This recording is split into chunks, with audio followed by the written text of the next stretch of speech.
महाकानन कोई साधारण जंगल नहीं था। ये एक ऐसी जगह थी जहां प्रकृति की हर धड़कन, हर सांस, हर हलचल में जीवन की कहानी छुपी थी। यह पृथ्वी की धड़कन थी, जहां हर पेड़, हर जीव एक दूसरे से जुड़ा था। यहाँ की जड़ों में, पत्तों की सरसराहट में और पक्षियों की चहचहाहट में एक अनोखा संगीत गूंजता था। जंगल के केंद्र में छिपा था उसका रहस्य, जंगल की आत्मा, जो जीवन की अदृश्य शक्ति थी। यह आत्मा हर जीव के भीतर थी, हर शाखा, हर बूंद में समाई हुई थी। लेकिन अब महाकानन की शांति पर एक काला साया मंडरा रहा था। एक अनजानी बेचैनी जंगल के हर कोने में महसूस की जा सकती थी। इंसानी दुनिया की लालच भरी निगाहें इस स्वर्ग पर पड़ चुकी थी। दूर से आती मशीनों की आवाजें जंगल के सन्नाटे को चीरने लगी थीं। रेड कॉर्प नामक कंपनी ने जंगल के किनारे अपनी मशीनें जमा कर ली थीं। उनके लिए यह जंगल सिर्फ संसाधनों का भंडार था, एक ऐसी जगह जिसे वे अपने फायदे के लिए बदलना चाहते थे। पेड़ों की कतारें गिरने लगी और जंगल की चुप्पी में मशीनों की गूंज फैल गई थी। जंगल के जानवर इस बदलाव को महसूस कर रहे थे। उनकी आंखों में डर और अनिश्चितता झलकने लगी थी। हवा में अब फूलों की खुशबू के साथ धुएं की गंध भी घुलने लगी थी। जंगल की ताजगी अब धीरे धीरे कम हो रही थी। नदियां मैली हो गई थीं। उनका पानी अब पहले जैसा निर्मल नहीं रहा और मशीनों का शोर पंछियों के संगीत को दबा रहा था। जंगल की आवाजें अब खोने लगी थीं। अग्निदंत, जंगल का बाघ, अपनी दहाड़ में चिंता महसूस कर रहा था। उसकी आंखों में अपने घर के लिए चिंता साफ झलक रही थी। प्रभा, हाथियों की रानी, खतरे को भांप रही थी। उसका झुंड सिमट कर खड़ा हो गया था, जैसे कोई बड़ा तूफान आने वाला हो। जंगल का संतुलन टूटने की कगार पर था।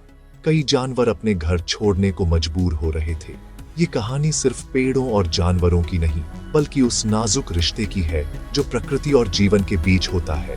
यह रिश्ता जितना मजबूत दिखता है, उतना ही संवेदनशील भी है। जंगल की आत्मा चुपचाप सब देख रही थी, इंतजार कर रही थी कि उसके बच्चे इस चुनौती का सामना कैसे करते हैं। क्या वे एकजुट होकर अपने घर को बचा पाएंगे, या इंसानी लालच की आग में सब कुछ जल जाएगा? महाकानन के भविष्य का फैसला अब उसके निवासियों के हाथों में था। इस कहानी में हमारा प्रवेश नकुल नाम के एक युवा और चंचल बंदर के माध्यम से होता है।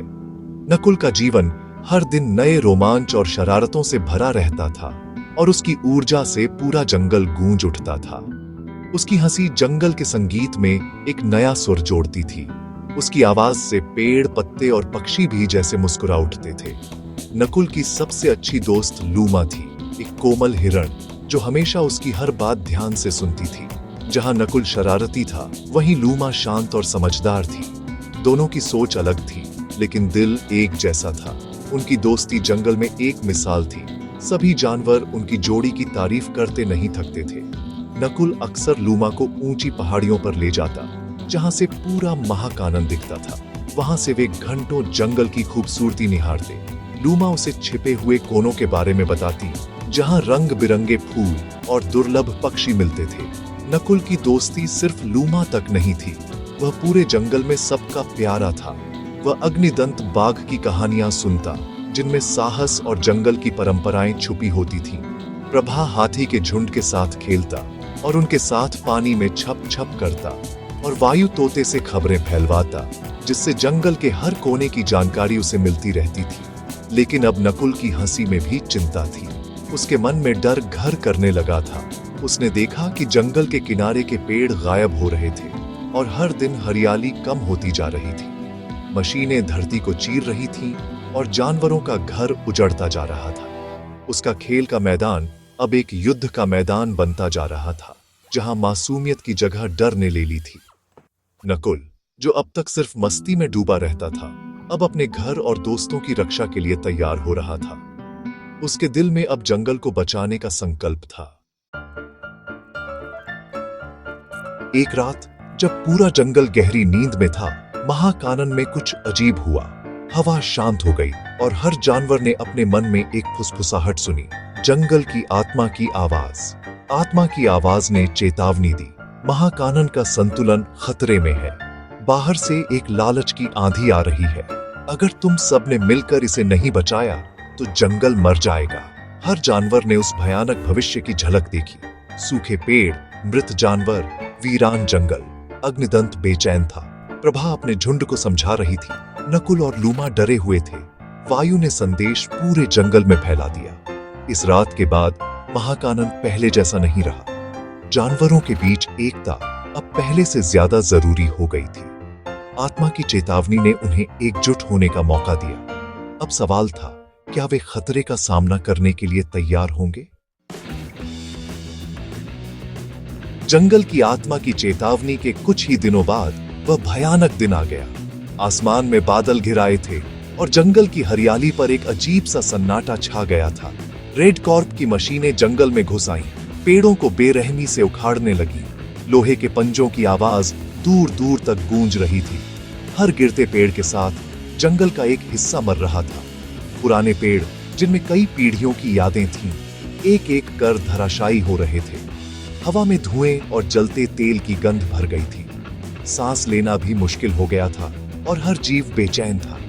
जानवरों के घर टूट रहे थे, उनके रास्ते बंद हो रहे थे, घोंसले बिखर गए, बिल उजड़ गए, पंछी घबराकर उड़ रहे थे, छोटे जीव भाग रहे थे। जंगल में अफरा तफरी मच गई थी।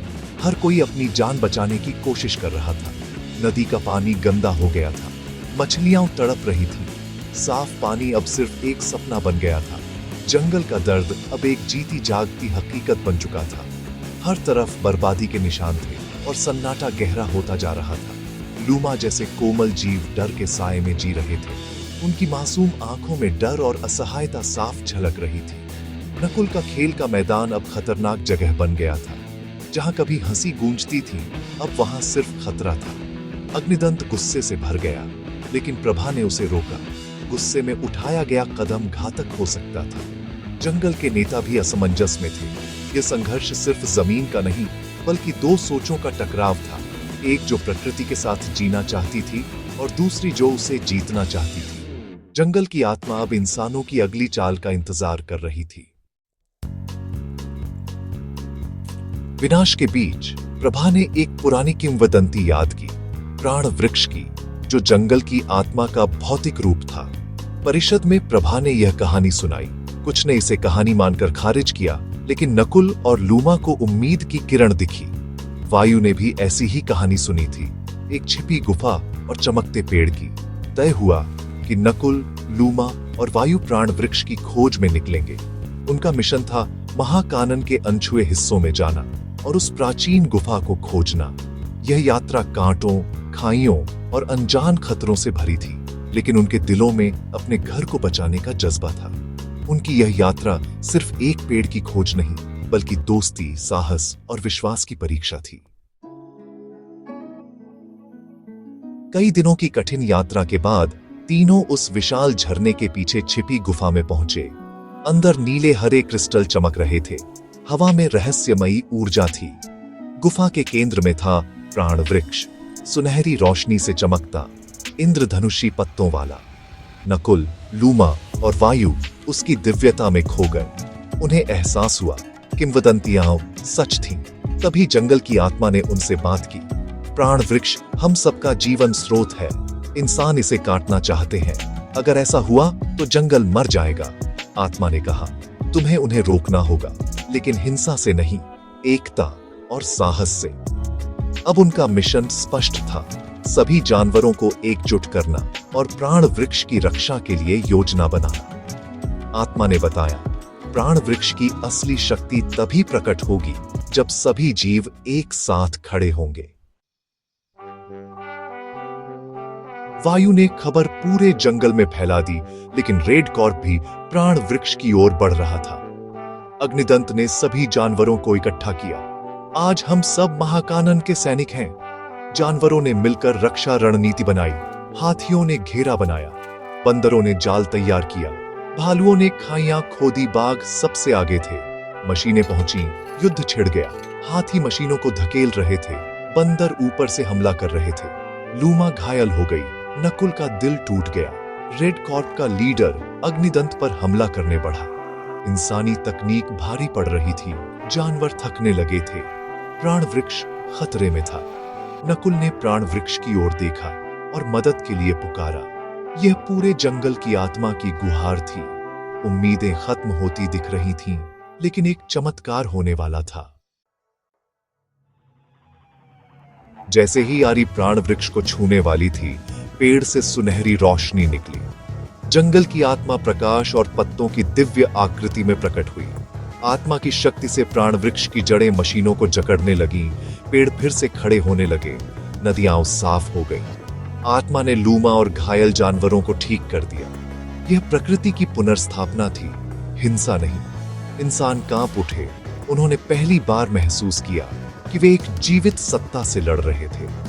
आत्मा ने उनकी आंखों में देखा और बिना कुछ कहे उन्हें उनकी गलती का एहसास करा दिया। डर और सम्मान के साथ रेड कॉर्प के लोग अपने उपकरण छोड़कर भाग गए। आत्मा की आकृति प्राण वृक्ष में समा गई। जंगल में जीत की शांति छा गई, एकता की जीत। युद्ध के बाद की सुबह महाकानन में नई आशा लेकर आई। सूरज की किरणें सुनहरी थीं, हवा में फूलों की महक थी। जानवर प्राण वृक्ष के पास इकट्ठा हुए। अब वह उनकी एकता और विजय का प्रतीक था। लूमा ठीक थी, नकुल नायक बन चुका था। अग्निदंत और प्रभा के बीच सम्मान और गहरा हो गया था। नकुल ने ऊंची चट्टान से कहा, हमारी सबसे बड़ी ताकत हमारी एकता है। ये जंगल सिर्फ हमारा घर नहीं, ये हम हैं।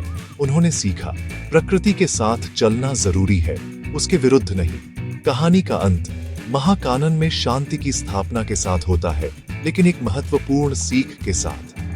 जंगल जीवन की आत्मा है, इसका संतुलन बचाना हम सबकी जिम्मेदारी है।